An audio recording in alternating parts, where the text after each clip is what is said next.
I love the diversity of landscapes. I mean, Turkey is a massive country, and you can go from ancient sites to seaside villages. The coast was beautiful, to rock formation of Cappadocia and lots of other mountains. Desert area around the Mesopotamia and the southeast, and even the north on the Black Sea, very green. So it was always a surprise every time we went. It was really beautiful. Yeah, true. Diversity of landscapes was great, but also diversity of people. Oh yeah. Every area in Turkey, there was really a different mix of people, cultures, religions, ethnicities. It's something that I've not experienced in any other country yet. And also love the fact that everywhere it seemed that people went along well. So there was, I don't know, I experienced there was no tension between people. Yeah. Everybody was living in peace, in harmony. It was really fascinating to see. Yeah, got the same feeling.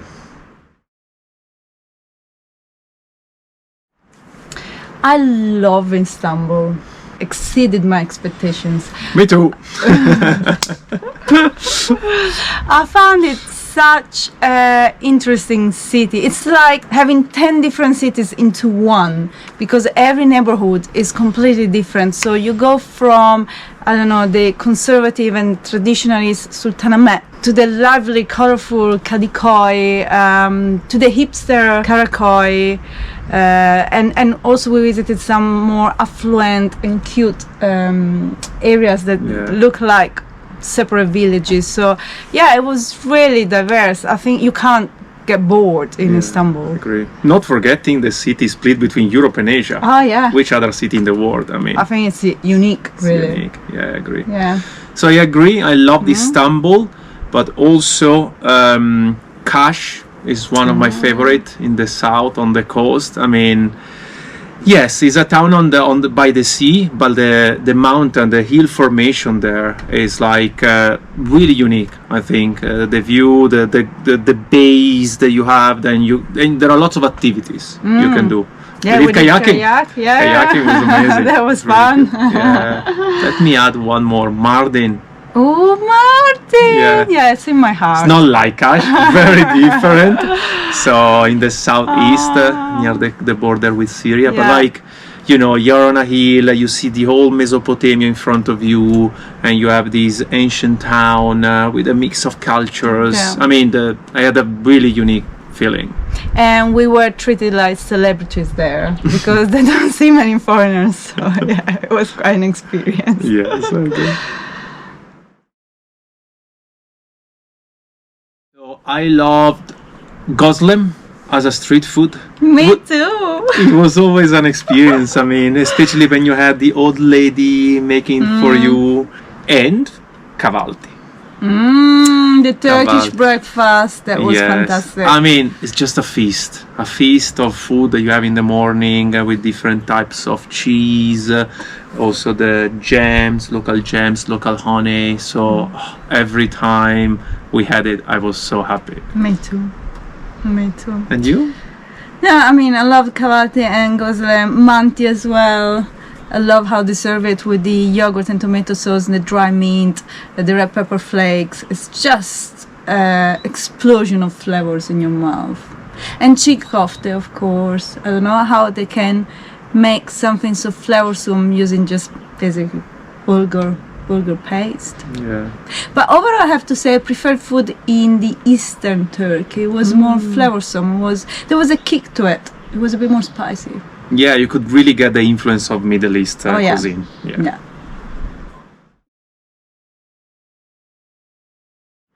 I found Turks really friendly, really friendly. Also, I think they're a bit like me. They're really chilled, relaxed people. They're not in a hurry. But the good thing is that they were always willing to help you out and sort things out. Yeah, definitely. So we always found someone helping us. Yeah. And also, I found them not judgmental at all. So for example, even in the most conservative places where most, if not all, women were wearing the Muslim headscarf, I never felt judged because I didn't have one. People were still very friendly with us. And overall it was pretty cheap. I would say became even cheaper and cheaper as we went along because of the exchange rate. It got very bad for the Turkish lira after the elections, so we could really have a meal for €1 or €2. Which Oh, was even really less. good. Even less. Yeah. Okay. Yeah, everything was really cheap. Petrol as well was very It cheap. was very cheap. So yeah. Something else you liked in particular? Well, roads. As we travel by motorbike, we are constantly on the road. I must say that roads were much better maintained than initially I expected. Yeah. We didn't do on purpose any off-road, but all the main roads were very well paved, very large. So it was a pleasure really to drive around. Yeah.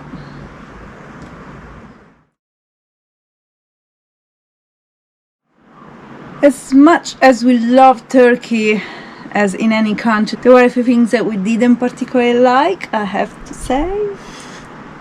Something that really annoyed me is when we went to a beautiful place and it was ruined by the amount of tourist places and loud music and people partying and silly amount of tourists that were let in. Like, I mean, Pamukkale, probably the most obvious example, but I remember even when we went to the Butterfly Valley, I mean, such a beautiful place. It should be quiet, it should be relaxing, and then you have these big boats arriving with loud music, drunk tourists, really ruining the atmosphere. And I mean, it's normal to see lots of tourists going to beautiful places. It's just the way the local communities managed those tourists that was, I think, a bit over the top. They're not thinking about preserving the beauty of places. Yeah. Especially in the West. Yeah. And also Turkish people were smoking quite a bit, huh? They love smoking. We are not used anymore to the smell of tobacco. So particularly indoors, sometimes it was a bit difficult for us when renting flats. Yeah, finding apartments that did not stink of tobacco was a challenge. Yeah, a real challenge. Yeah. But we manage it. Yeah. One other thing that comes to my mind: What is it? the fact that Turks tend to overcharge tourists for anything. I mean, it happens in all countries, but in Turkey it's so obvious. So when you go to a restaurant, for example, 90% of the times there are not prices anywhere, and then they can make up any price they like. So we learned very early on that you always have to ask for the price first, and then based on the price they give you, you can decide whether you order any food or you leave, because sometimes the price is like, it's 10 times what it should be. But yeah. It was funny, once we went to a restaurant, they were giving us a menu. They figured out it was in Turkish language and we could see there were prices on it. They quickly closed it and they gave us the English menu, which had no prices. Like, okay, bye-bye.